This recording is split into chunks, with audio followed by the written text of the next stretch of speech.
नमस्कार मंडळी, श्री स्वामी समर्थ. आपल्या आर के टिप्स या मराठी यूट्यूब चॅनलमध्ये तुमच्या सर्वांचे खूप मनापासून स्वागत आहे.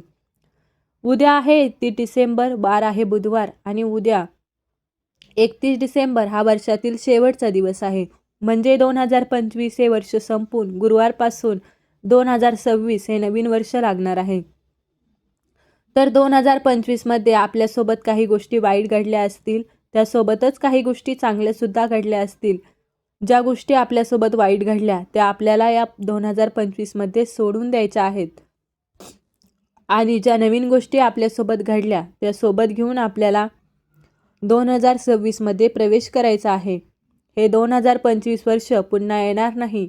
यामुळे या 2025मध्ये जेवढी पण नकारात्मकता, वाईट गोष्टी, त्यासोबतच काही वाद असतील तर ते आपल्या 2026मध्ये चुकूनही घेऊन जायचे नाहीत.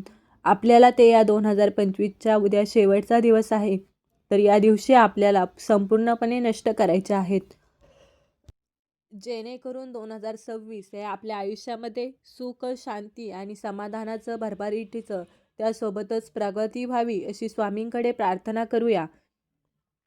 आपल्याला 2026मध्ये प्रवेश करायचा आहे. तर तुम्हाला आता असा सुद्धा प्रश्न पडला असेल की आता माझ्यामध्ये नकारात्मकता आहे, माझ्या घरामध्ये जे दोष आहेत तर ते दूर कसे करायचे, त्याबद्दलचा मी तुम्हाला आज एक अतिशय प्रभावशाली उपाय सांगणार आहे. हा उपाय आपल्याला उद्या संध्याकाळी करायचा आहे.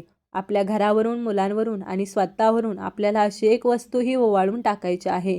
यामुळे आपल्यामध्ये असणारी नकारात्मकता, घरातले असणारे दोष, दुःख, अडचणी, इडापिडा, दारिद्र्य हे नष्ट होईल आणि नवीन वर्षात आपल्या सगळ्या इच्छा पूर्ण होतील.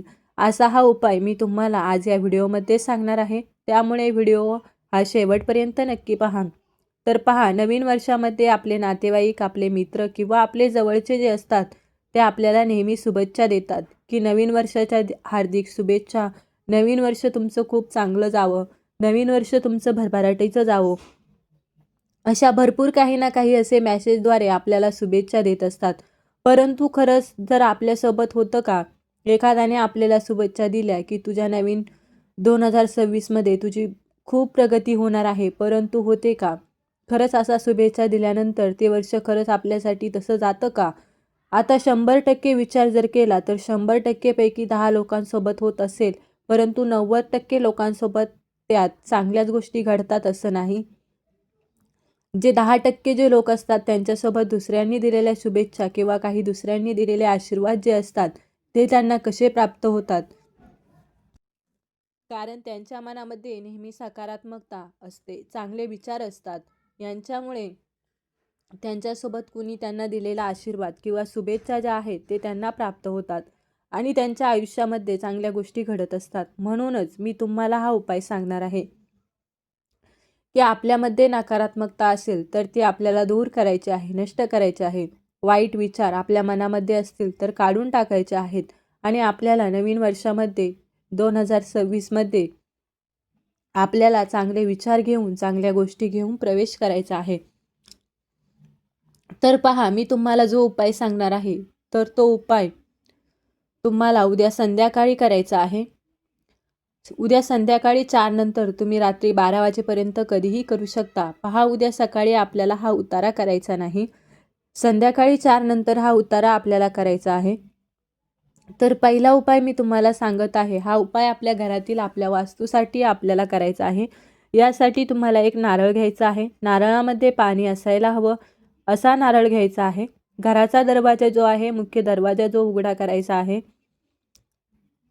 देवासमोर एक दिवा आणि एक अगरबत्ती लावायची आहे. यानंतर आपल्याला जो घराचा मुख्य दरवाजा आहे त्याच्या बाहेरच्या साईडने उंबरठ्याजवळ मधोमध उभं राहायचं आहे.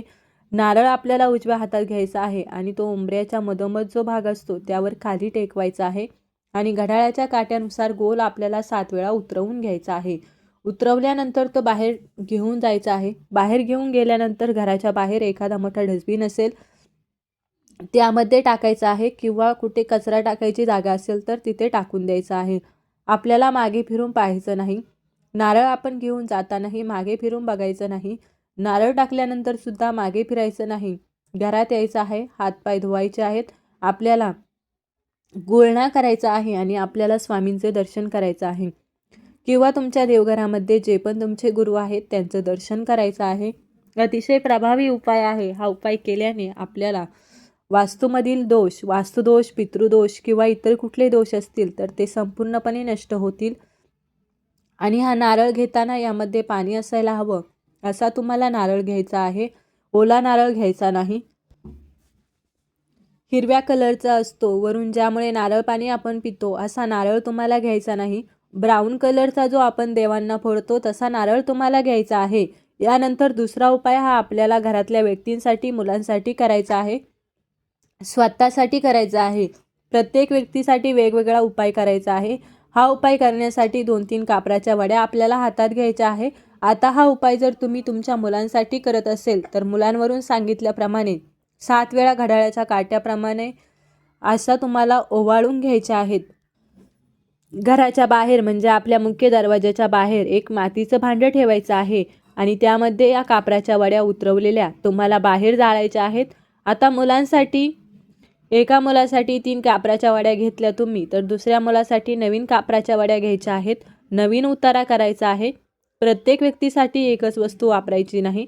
प्रत्येक व्यक्तीसाठी वेगवेगळे उतारे तुम्हाला करायचे आहेत. स्वतःवरून सुद्धा तुम्हाला उतरवून घ्यायचे आहेत आणि सांगितलेला हा उपाय तुम्हाला करायचा आहे. आता पहिला उपाय जो मी तुम्हाला सांगितला नारळाचा, तो करत असताना सुद्धा कुणाशीही बोलायचं नाही. उतारा करायच्या अगोदर घरात सांगून ठेवायचं आहे की मी हा उपाय करते, यामुळे माझं नाव घेऊन किंवा माझ्याशी बोलू नका असं सांगून ठेवायचं आहे. आणि यानंतर हा उतारा तुम्हाला करायचा आहे. हा उतारा तुम्हाला सकाळी करता येणार नाही, कारण पहा उतारा हा जास्त करून काही असे उतारे असतात ते संध्याकाळच्या वेळेस करायचे असतात आणि काही असे असतात ते सकाळी करायचे असतात. बऱ्याच वेळा मी तुम्हाला सांगत असते की सकाळी असा एखादा दिवा लावा किंवा संध्याकाळी लावा, कारण त्यामागे काहीतरी कारण असतं. आता हा उतारा मी तुम्हाला सांगितला, हा उतारा संध्याकाळी का करायचा आहे, कारण जसा दिवस हा उतरत चालतो म्हणजे सायंकाळ होत चालते, अशा वेळी आपण जेव्हा उतारा करतो तेव्हा ती नकारात्मकता जी आहे ती उतरत चालते. हा उतारा जर आपण सकाळी केला तर सकाळी दिवस हा चढत जातो आणि आपण हे उतारे करतो तर ते आपल्यावरती काम करत नाही. यामुळे तुम्हाला दोन्ही उपाय करायचे आहेत. अतिशय प्रभावी उपाय आहेत. 2025 मधल्या उद्या शेवटचा दिवस आहे आणि उद्या संध्याकाळी आपल्याला हे उपाय करायचे आहेत. आणि त्याचबरोबर गुरुवारी नवीन वर्ष लागणार आहे. तर नवीन वर्षाच्या सगळ्यांना खूप खूप शुभेच्छा. स्वामींच्या कृपाने तुमचं 2026 हे नवीन वर्ष सुखाचं, समाधानाचं, ऐश्वर्याचं जावो. तुमच्या मनातील सर्व इच्छा पूर्ण व्हाव्यात हीच आपल्या स्वामींच्या चरणी प्रार्थना आहे. आणि जर तुम्हाला हा व्हिडिओ आवडला तर व्हिडिओला लाईक करा. चॅनलवरती नवीन असाल तर सबस्क्राईब करा आणि असेच तुमचे काही प्रश्न असतील तर कमेंट करा. चला तर मग भेटूया अशाच एका पुढल्या नवीन व्हिडिओमध्ये. तोपर्यंत सर्वांना श्री स्वामी समर्थ.